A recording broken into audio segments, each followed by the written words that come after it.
안녕하십니까. 평생투자 파트너입니다. 오늘은 8월 10일 월요일입니다. 현재 시간은 한 10시 20분 정도 됐는데요. 오늘도 실적들 점검하고 이러다 보니까 시간이 이렇게 많이 됐는데요. 계속 이제 기업 실적들에 대한 내용들을 확인하고 계속 좀 맞춰 나가고 있는데요. 어, 기업들 실적에 비해서 확실히 주가가 너무 강하다라는 생각은 듭니다. 그러니까 내가 가지고 있는 어떤 자산들이 수익을 내주는 것은 너무 고마운 건데요. 아주 기분 좋은 일인데 계속 기분이 이렇게 왜 이렇게 좀 불안한 마음도 이렇게 한쪽으로는 생기지? 이런 거 이렇게 들더라고요. 이런 생각들이. 그래서 좀 생각해 보면 이제 최근의 실적들과 어떤 지표들을 좀 기준으로 좀 보면 한계를 넘어서 버리면 이거는 좀 위험해지지 않을까? 이런 생각이에요. 뭐냐면 자세히 좀 설명드릴 텐데 짧게 이야기해 볼게요. 얼마 전에 저희가 GDP 비율 이야기를 드렸잖아요. GDP 비율. 그러니까 이거는 어떤 시총과 GDP의 어떤 비율을 가지고 이제 이야기를 하는 건데 이 GDP의 증가 속도보다 시총의 비율이 너무 빨라 버리면 이 고평가 영역에 훅 들어가죠. 근데 이 시가총액이 느는 것보다 GDP 비율이 속도가 빠르면 주가들은 상승해도 시장이 고평가 영역으로 들어가진 않겠죠. 근데 이것도 한계를 넘어서 버리면 애매해지는 상황이 오는 거예요. 뭐냐면 만약에 이런 거죠. 실적이 예를 들어서 실적과 주가를 해볼게요. 그러니까 저희가 자주 표현하는 게 기업의 실적이 이렇게 우상향하면 주가는 왔다 갔다 하면서 같이 이렇게 간다라는 것이죠. 근데 최근에 한국의 어떤 EPS들을 보면 최근에 코로나로 인해서 훅 빠졌던 EPS들이 조금 올라오는 느낌이거든요. 근데 주가는 이렇게 같이 빠졌던 게 보통 요 정도 가면은 이해해 줄 수 있다라고 생각합니다. 근데 최근에는 EPS가 이렇게 해서 살짝 오르는데 주가는 어느 정도로 왔냐면 벌써 이만큼 와버렸습니다. 이렇게 되면 나중에 이 EPS가 올라가도 이 주식시장에 반영을 못하고 이게 내려올 수밖에 없거든요. 그러니까 뭐냐면 이 EPS가 이렇게 올라갈 때 주가도 같이 이렇게 올라가 준다면 이 사이사이의 어떠한 이 거품들은 인정해 줄 수 있을 정도로 용인해 줄 수 있을 정도이고 이 조정도 용인해 줄 수 있는 어떤 조정폭이 나올 수 있는데 이게 만약에 실적은 가지 않았는데 주가가 미리 이만큼 가버리면 얘가 올라오더라도 얘는 한 번은 내려와야 되는, 그러니까 기업 실적들이 아무리 좋아져도 한번 내려와야 되는 이런 상황들이 옵니다. 그러니까 지금 코스피 PER도 2021년도 예를 들어서 한 ROE 한 8 정도 거를 잡아 쓰는, 미리 갖다 쓰는 정도의 실적, 그러니까 밸류를 해야지만 좀 이해되는 수치가 좀 나오고 있거든요. 그러니까 벌써 2021년도의 어떤 밸류를 미리 써버리는 이런 상황입니다.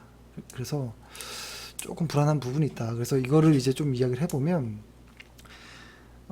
이제 여기서 이제 중요한 거는, 그러니까 적당하게 주가가 좀 이렇게 형성되면, 그러니까 거품을 형성하면서 가는 거는 가볼 수 있다라고 생각을 하는데 넘어서면 좀 위험하다라는 것이고, 근데 여기에서 이제 심리적인 문제가 좀 있는 것 같아요. 뭐냐면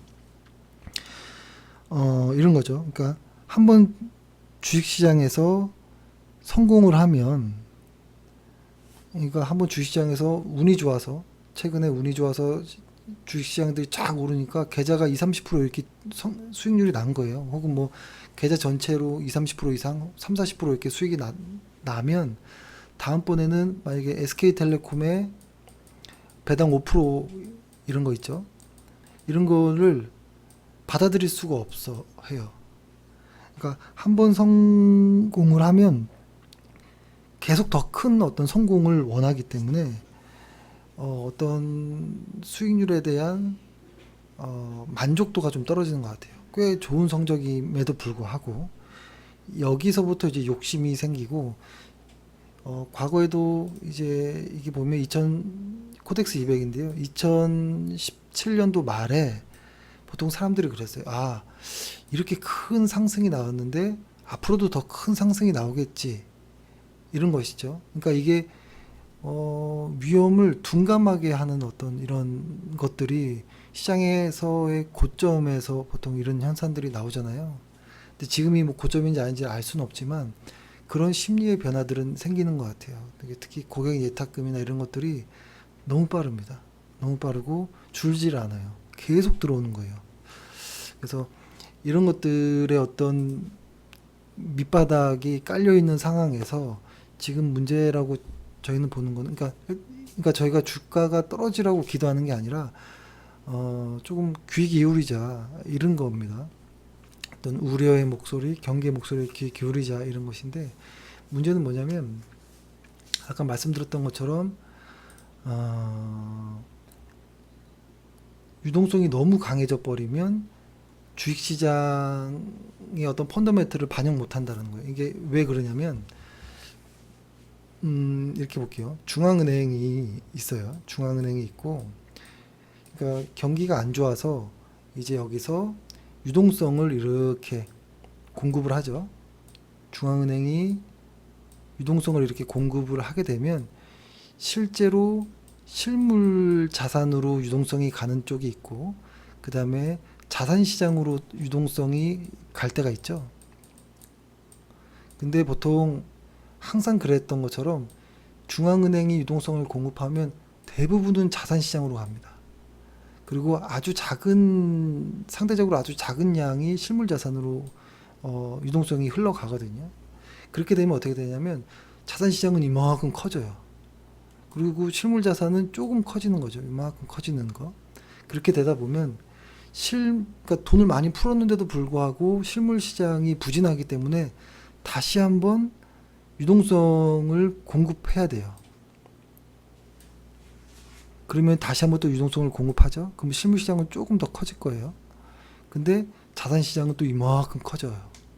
이렇게 돼버리는 게 사실 상당히 위험해지는 겁니다. 아까 말씀드렸던 것처럼 이렇게 되면 이 실물시장이 실제로 아무리 좋아져도 이 자산시장에 어떤 영향을 못 미쳐요. 그냥 자산시장은 그것으로 그냥 가버리는 것이죠. 이게 제가 설명을 잘 못하는데 아까 딱 그 이야기가 저는 좀 비유가 맞는 것 같아요. 기업의 실적이 이렇게 설금설금 좋아지면 주가가 일반적으로 이렇게 같이 가줘야 되는 것인데 그러니까 1번은 이렇게 가는 시장, 실적이 이렇게 좋아지는 시장을 일반적인 시장은 이렇게 주가도 같이 이렇게 가야 되는 것이겠죠. 그러면은 인정할 수 있는 정도의 거품 그리고 인정할 수 있을 정도의 조정폭을 볼 수 있는데 그렇지 않고 이렇게 가는 게 아니라 이렇게 가버리면 어쩔 수 없이 이 실물 시장 그러니까 기업 실적으로 해보면 이 기업 실적의 어떤 좋은 펀더멘털이 주가에 반영을 못 하는 거예요. 얘는 먼저 갔기 때문에 어차피 내려와야 돼요. 한 번은 만나야 됩니다. 그러니까 애매해지는 거예요. 그러니까 이렇게 완만하게 우상향하는 것들은 다 괜찮은 건데 너무 가버리면 분명히 실물 시장이 좋아져도 주가는 한번 이렇게 다운되고 좀 진정이 돼야 되는 이런 구간이 들어설 수밖에 없다라는 것이죠.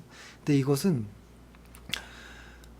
언제 그럴 수 있느냐라고 하면 과거에 보면 뭐 금리를 올린다든지 혹은 지금 이렇게 유동성의 힘으로 움직이고 있잖아요. 이 유동성의 공급에 제한이 온다든지 금리를 올린다든지 이럴 때 보통 주가가 레벨 다운 되는 것 같아요. 근데 여기서 조금 우려되는 게 뭐냐면 뭐 이런 것이죠. 제가 요거 CRB 지수를 보여드릴 텐데요. 이게 뭐냐면 이 CRB 지수, 이 파란색은 국제 원자재 지수라는 거고요. 이거는 이제 원자재인 것이고 원자재 지수인 거고 위는 뭐라고 할까요? 그 이걸 제가 이게 총 자산, 그죠? 미국 연준의 미국 연준의 총 자산이라고 보는 거예요. 근데 이게 보면 이렇게 봐야 돼요. 뭐냐면 그러니까 주가가 펀더멘털에 어떤 고삐를 풀려져 나가는 거. 그러니까 저희가 저번 주에 그 글을 남겨드렸던 것처럼 산책하는 주인과 개 이렇게 이야기를 했잖아요. 이 주인이 목줄을 갖고 강아지랑 이렇게 산책을 하는데 이 개가 앞으로 갈 때도 있고 뒤에서 갈 때도 있고 뭐 하겠죠? 그러니까 아무튼 이 주인의 방향대로 이 주가가 왔다 갔다 한다라는 거죠. 그러니까 이 주인이라는 것은 실물 자산 혹은 경기 펀더멘털이라고 보고, 요거는 이제 자산 시장 혹은 주가 이렇게 본다면 이 기준에 따라서 걔가 왔다 갔다 할 수 있는 거예요. 그러니까 주가가 이렇게 왔다 갔다 움직일 수 있다라는 거죠. 상승하더라도. 근데 이 목줄이 땅 끊어져 버리면 그때부터는 엄청난 거품이 나올 수도 있고 엄청난 하락이 나올 수도 있고 하는 시점이라는 건데, 보통 이렇게 손이 딱 낮이는 순간이 딱 낮이고 나중에 이 개가 다시 주인한테 오는 시점이 있겠죠. 근데 딱 낮이는 이 시점이 뭐냐면 뭐 금리를 올린다든지 어떤 유동성 그러니까 자산이 축소된다거나 뭐 이럴 때 그럴 수 있겠다라는 것이죠. 특히 이제 더 주의해서 봐야 되는 건 이 원자재 지수가, 이 초록색 원자재 지수가 중요해요. 이걸 좀 잘 봐야 되는데, 어차피 그 주식시장, 그러니까 자산시장들이 이렇게 막 커지는 것은 물가의 영향을 뭐 이렇게 간접적으로는 줄 수 있지만, 이 원자재 가격은 물가에 직접적으로 영향을 줍니다. 그래서 이 원자재 지수가 이렇게 상승을 하면 연동될 수밖에 없어요. 이렇게 얘네 자산 시장, 그러니까 미국의 자산 총 자산은 줄어들 수밖에 없는 이런 것이죠. 그러니까 지금 뭐 인플레이션을 뭐 미리 이렇게 인플레이션까지 이렇게 이야기할 건 아니어도 중앙은행이 선제적으로 어떤 강도를 조절할 어떤 명분이 생긴다라는 겁니다. 그렇죠? 왜냐하면 끈을 딱 놔버리면 이거는 좀 위험해지기 때문에 끈이 놓아지기 이전에 이것을 조금 선제적으로 좀 대응을 할 수 있다. 그렇게 되면 유동성 시장에서의 어떤 좀 위험 신호들이 나오는 것이죠. 제가 이거는 저의 속마음인 겁니다. 저의 속마음. 그러니까 이런 것들을 이렇게 시장이 막 좋을 때 이렇게 이야기하는 게 참을 끼얹는 것 같아서 좀 그렇지만, 일단 저는 보수적인 사람이기 때문에, 보수적이지만 시장 긍정론자이면서 보수적인 편입니다. 그러니까 무작정인 좋다라고 말하진 않습니다. 그래서 최근에 느끼는 것은 주가랑 실물 경기가 너무 벌어져 버리면 그건 좀 위험하다라는 것이고, 그것을 우리가 확인할 때는 어떤 원자재 지수라든지 어떤 금리라든지 이런 것들을 좀 봐야 된다. 근데 당장 뭐 그런 일은 없겠지만, 그걸 떠나서 유동성이 계속 이렇게 공급될 수 있는 환경, 그러니까 즉 실물 자산과 일반 자산 시장이 확 벌어질 수밖에 없는 구조. 왜냐하면 유동성이 아무리 공급이 되어도 자산 시장만큼 실물 자산에 유동성이 많이 공급되지 않기 때문에, 유동성을 공급할수록 실물 자산과 일반 자산 시장은 괴리가 커진다라는 것입니다. 이렇게 되면 기업 실적이 주가를 움직일 수가 없다. 그러니까 끈이 놓아져 버리는 이런 상황. 그거는 위험해지는 상황이라는 것이죠. 그래서 우리는 여기서 드리고 싶은 말씀은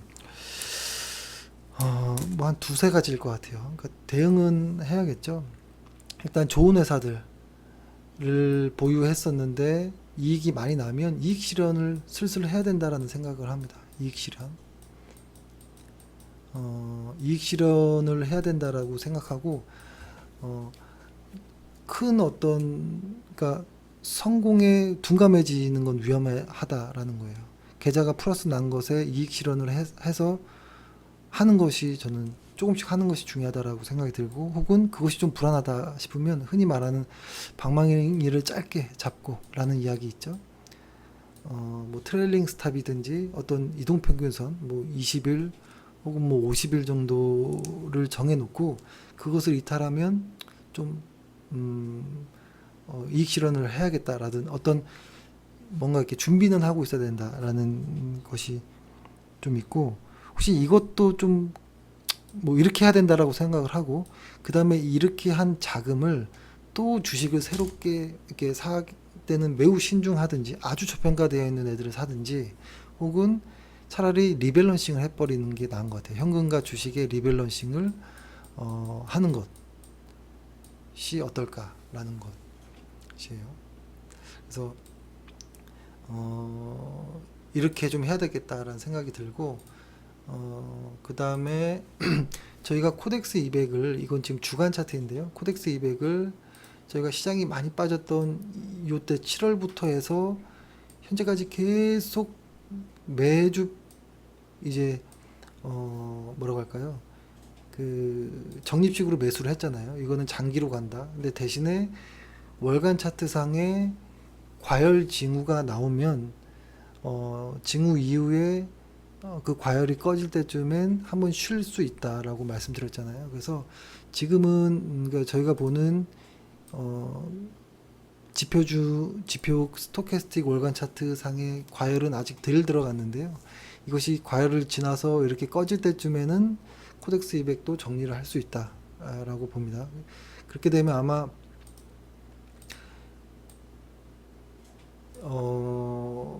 한 3-40% 이상의 어떤 수익으로 마감을 할 수도 있겠다, 기분 좋게. 혹은 뭐 40% 넘게 40-50% 정도에서도 마감이 될 수 있겠다 라는 생각이 들긴 합니다.